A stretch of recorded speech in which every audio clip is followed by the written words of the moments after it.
Hello guys, I just wanted to talk with you today about Telegram, Pavel Durov, and um, the decision he's made to change the policies and privacy, terms of service and privacy involving his company Telegram. So, let's see.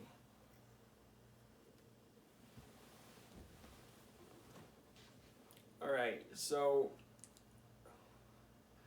after Pavel Durov was arrested, this was back in late August in France.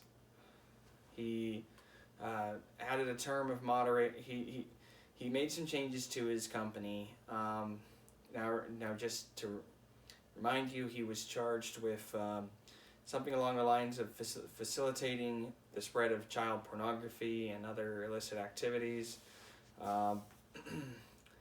Pavel Durov apparently is a citizen of France as well as Russia and United Arab Emirates, so he originally a Russian. And of course, Telegram is an end-to-end encryption company, it's a messaging company that uses end-to-end encryption. Very popular with some of your more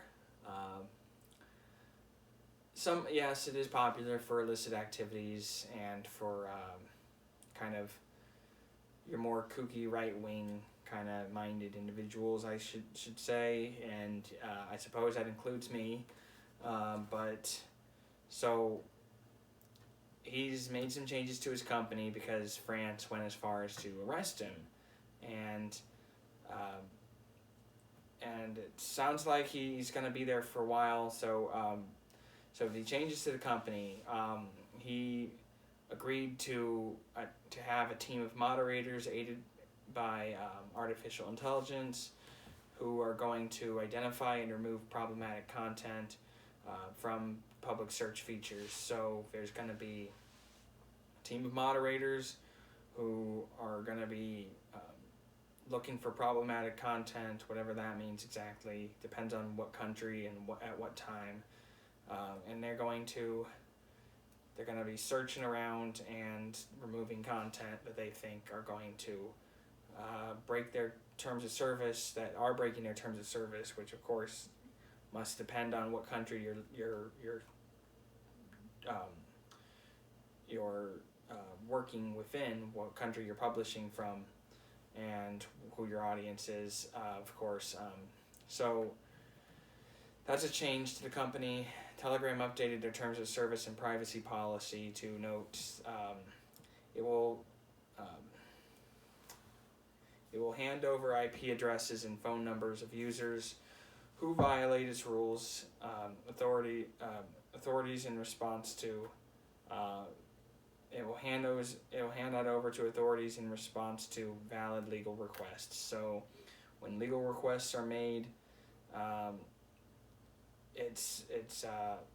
Telegram is then going to hand over IP addresses and phone numbers of users who violate its rules to authorities in response to valid legal requests. Telegram will disclose all user data that is shared with law enforcement in quarterly transparency reports. So every 3 months, I guess Telegram is going to disclose every user, and they're gonna share the data that they're gonna publicize who, when, and why they had to share information in some attempt to remain true to their principles. They're going to share that. They're going to be transparent with their users about and with the public about who they shared whose information they shared with the various government, and when and why. But Telegram founder Pavel Durov said in a recent statement, Telegram search is meant for finding friends and discovering news, not for promoting illegal goods. True, but I thought the idea was that people can use the company, you can use the tools of Telegram for whatever purpose they choose.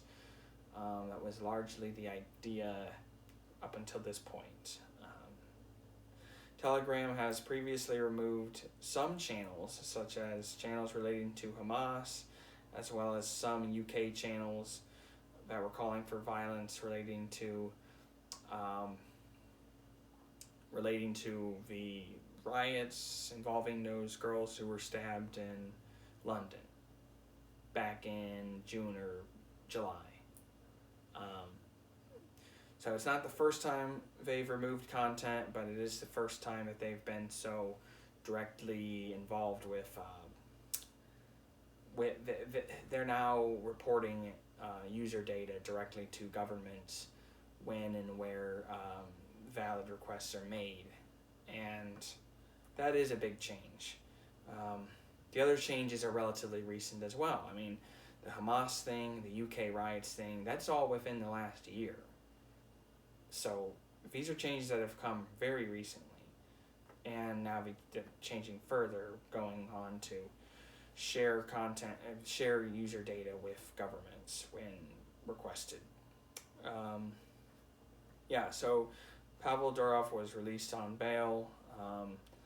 He has to remain in France as the investigation continues in case they want to charge him with more crimes. And the whole idea is that the content that so this is a social media company, Telegram, and they're not really required to. Well, in our government has something called Section 230, which treats social media companies as publishers, or they treat individuals as publishers, and they treat the social media company more like a bookstore. So if you are a bookstore and you have a book on your shelf, and that shelf happens to contain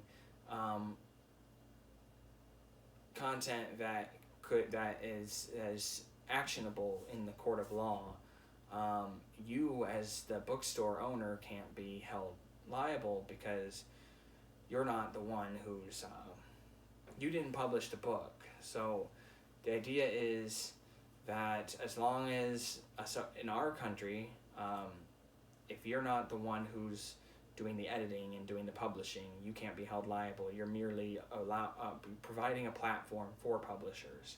So by that regard, if that's how it works for Telegram, you can't really come down on Telegram too hard. Besides, they're supposed to be end-to-end encryption, so how exactly do they... I don't know of a full scope of what Telegram, how people are accessing illegal activities on Telegram, but I am suspicious if there aren't more concerns besides just to the French government, besides just child pornography. I don't know if that's the only thing that they're worried about. And this may be a cover for creating a pathway towards transparency between the French government and Telegram.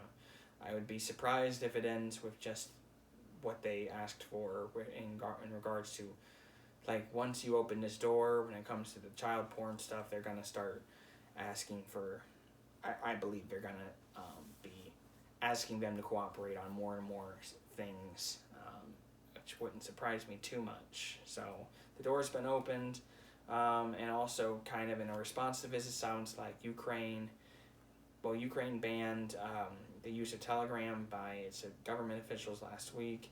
Telegram at this time has 800 million users, but its biggest appeal was the opacity and the end-to-end encryption and the secretness of the privacy of user messaging that was hard to find anywhere else. So it looks like people who want to have true transparency, people who want to have true privacy are probably going to have to look elsewhere.